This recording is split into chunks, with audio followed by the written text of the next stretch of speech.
Chapter 3. That morning, as Rusty slept off his night's wanderings, the mouse dream came again, even more vivid than before. Free of his collar, beneath the moon, he stalked the timid creature, but this time he was aware of being watched. Shining from the shadows of the forest, he saw dozens of yellow eyes. The clan cats had entered his dream world. Rusty woke, blinking in the bright sunshine that was streaming across the kitchen floor. His fur felt heavy and thick with warmth. His food bowl had been topped up, tasting two-leg water. Rusty preferred drinking from the puddles outside, but when it was hot, or he was very thirsty, he had to admit it was easier to lap up the water indoors. Could he really abandon this comfortable life? He ate, and then pushed his way out of the cat flap into the garden. The day promised to be warm, and the garden was heavy with the smell of early blossoms. "Hello, Rusty," mewed a voice from the fence. It was Smudge. "You should have been awake an hour ago. The baby sparrows were stretching out their wings." "Did you catch any?" Rusty asked. Smudge yawned and licked his nose. "Couldn't be bothered. I'd already eaten enough at home. Anyway, why weren't you out earlier? Yesterday you were complaining about Henry sleeping his time away, and today you're not much better than yourself."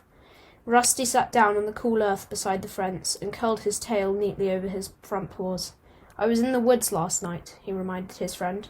At once he felt the blood stir in his veins and his fur stiffen. Smudge looked down at him, his eyes wide. "Oh yes, I forgot. How was it? Did you catch anything, or did anything catch you?" Rusty paused, not sure how to tell his old friend what had happened. "I met some wildcats," he began. "What?" Smudge was clearly shocked. "Did you get into a fight?" "Sort of." Rusty could feel the energy surging beneath his body as he recalled the strength and power of the clan cats. "Were you hurt? What happened?" Smudge prompted him eagerly.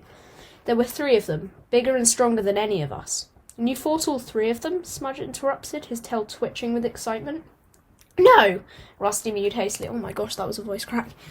"Just the youngest one. The other 2 came later." "How come they didn't shred you to pieces?"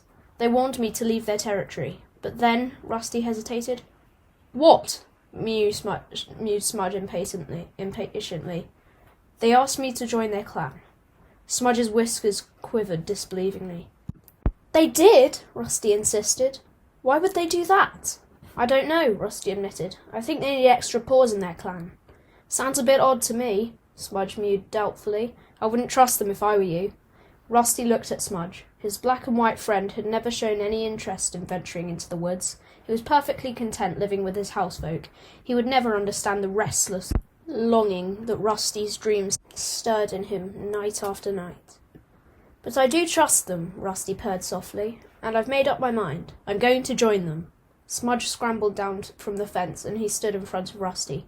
"Please don't go, Rusty," he mewed in alarm. "I might never see you again." Rusty nudged him affectionately with his head. "Don't worry, my housefolk will get another cat. You'll get on with him fine. You'll get along with everyone." "But it won't be the same," Smudge wailed. Rusty twitched his tail impatiently. "That's just the point. If I stay around here till they take me to the cutter, I won't be the same either." Smudge looked puzzled. "The cutter?" he echoed. "The vet," Rusty explained. "To be altered, like Henry was." Smudge shrugged and stared down at his paws. "But Henry's all right," he mumbled. "I mean, I know he's a bit lazier now, but he's not unhappy. We could still have fun." Rusty felt his heart fill with sadness at the thought of leaving his friend.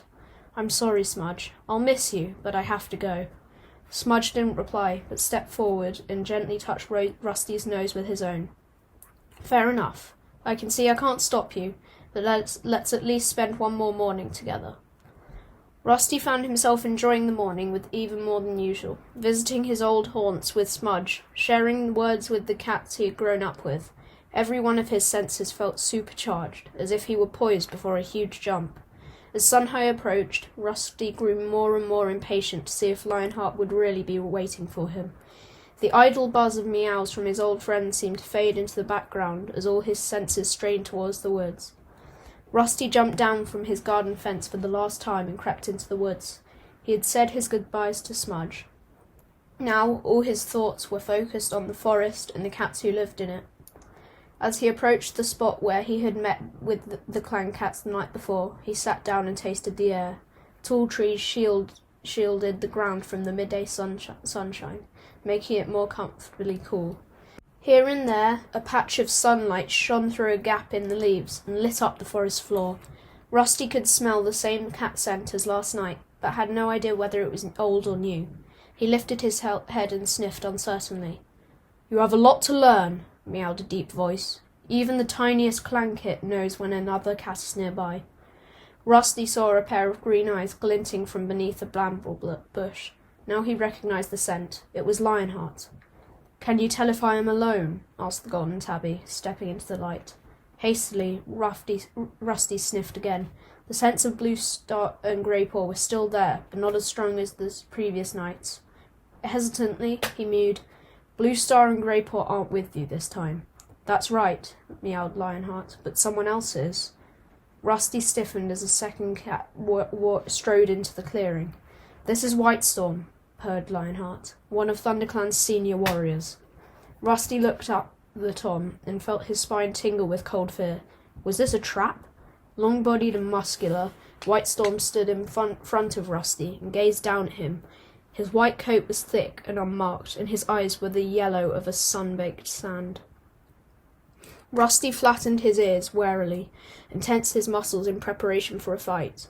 "Relax, before your fear scent brings unwanted attention," growled Lionheart. "We are only here to take you to camp." Rusty sat very still, hardly daring to breathe, as Whitestorm stretched his nose forward and gave him a curious sniff. "Hello, young one," murmured the white cat. "I've heard a lot about you." Rusty dipped his head in greeting.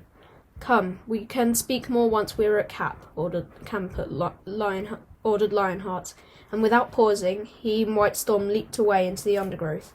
Rusty jumped to his paws and followed as quickly as he could. The two warriors made no allowances for Rusty as they sped through the forest, and before long he was struggling to keep up.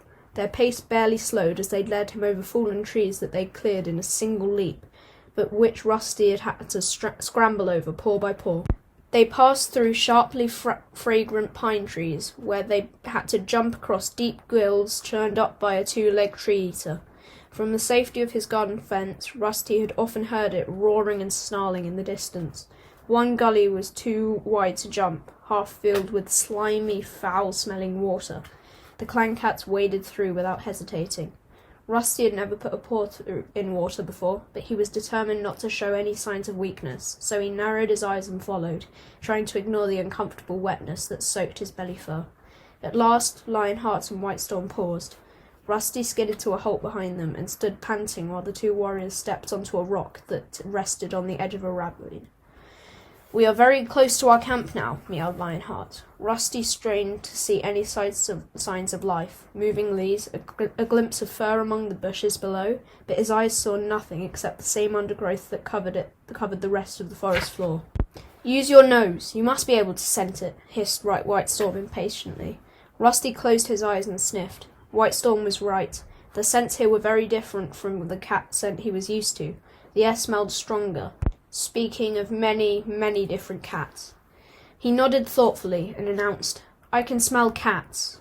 Lionheart and Whitestorm exchanged amused looks. "There will come a time, if you are accepted into the clan, when you will know each cat scent by name," Lionheart meowed. "Follow me." He led the way nimbly down the boulders to the bottom of the ravine and pushed his way through a thick patch of gorse. Rusty followed, and Whitestorm took up the rear. As his sides scraped against the prickly gorse, Rusty looked down and noticed that the grass beneath his paws was flattened into a broad, strong-smelling track. This must be the main entrance into the camp, he thought. Beyond the gorse, a clearing opened up. The ground at the centre was bare, hard earth shaped by many generations of paw steps. The camp had been here a long time. The clearing was dappled by sunshine, and the air felt warm and still. Rusty looked around, his eyes wide. There were cats everywhere, sitting alone or in groups, sharing food or purring quietly as they groomed one another. "Just after sun-high, when the day is at its hottest, is a time for sharing tongues," Lionheart explained. "Sharing tongues?" Rusty echoed. "Clan cats always spend time grooming each other and sharing the news of the day," Whitestorm told him. "We call it sharing tongues. It is a custom that binds the members of the clan together." The cats had obviously smelled Rusty's foreign scent, for the heads began to turn and stare curiously in his direction. Suddenly shy of meeting any cat's gaze directly, Rusty looked around the clearing. It was edged with thick grass, dotted with tree stumps and a fallen tree. A thick curtain of ferns and gorse shielded the camp from the rest of the woods. "Over there," meowed Lionheart, flicking his tail towards an impenetrable-looking tangle of brambles, "is the nursery, where the kits are cared for." Rusty swiveled his ears towards the bushes. He couldn't see through the knot of prickly branches, but he could hear the mewling of several kittens from somewhere inside.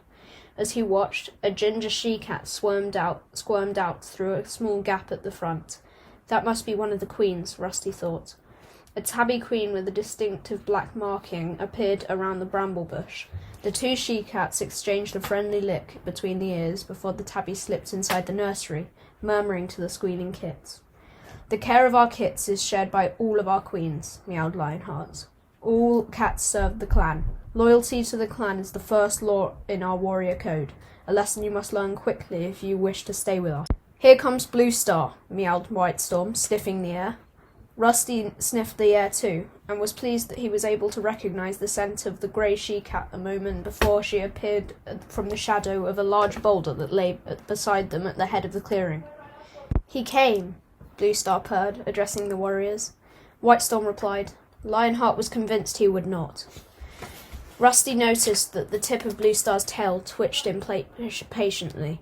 "Well, what do you think of him?" she asked. "He kept up well on the return journey, despite his puny size," Whitestorm admitted. "He certainly seems strong for a kitty pet." "So is it agreed?" Blue Star looked at Lionheart and Whitestorm. Both cats nodded. "Then I shall announce his arrival to the clan." Blue Star leaped up on a boulder and yowled. "Let all those cats old enough to catch their own prey join here beneath the high rock for a clan meeting." Her clear call brought all the cats trotting towards her, emerging like liquid shadows from the edges of the clearing. Rusty stayed where he was, flanked by Lionheart and Whitestorm. The other cats settled themselves below the high rock and looked expectantly up at their leader. Rusty felt a rush of relief as he recognized Greyfur's thick grey fur among the cats. Beside him sat a young tortoiseshell queen, her black-tipped tail tucked neatly over small white paws. A large dark grey tabby crouched behind them, the black stripes on his fur looking like shadows on a moonlit forest floor. When the cats were still, Blue Star spoke. "ThunderClan needs more warriors," she began. "Never before have we had so few apprentices in training. It has been decided that ThunderClan will take an outsider to train as a warrior."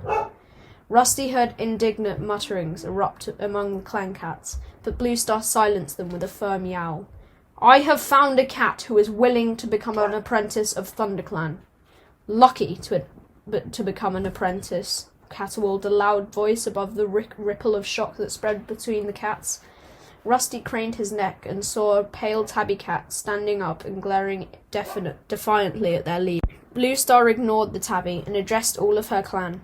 "Lionheart and Whitestorm have met this young cat, and they agree with me that we should train him with the other apprentices." Rusty looked up at Lionheart, then back at the clan, to find all eyes were on him now. His fur prickled, and he swallowed nervously. There was a silence for a moment. Rusty was sure they must all be able to hear his heart pulsing and smell his fear scent. Now a deafening crescendo of caterwauling rose from the crowd. "Where does he come from? Which clan does he belong to?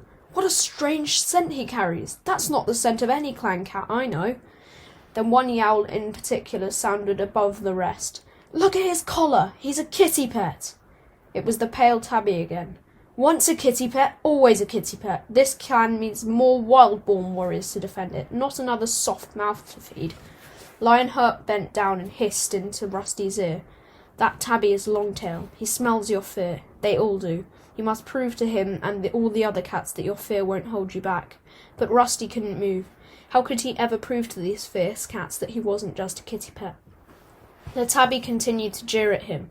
"Your collar is a mark of the 2 legs, and all that noisy jingling will make you a poor hunter at best, and at worst it will bring the 2 legs into our territory, looking for the poor lost kitty pet who fills the woods with his pitiful tink."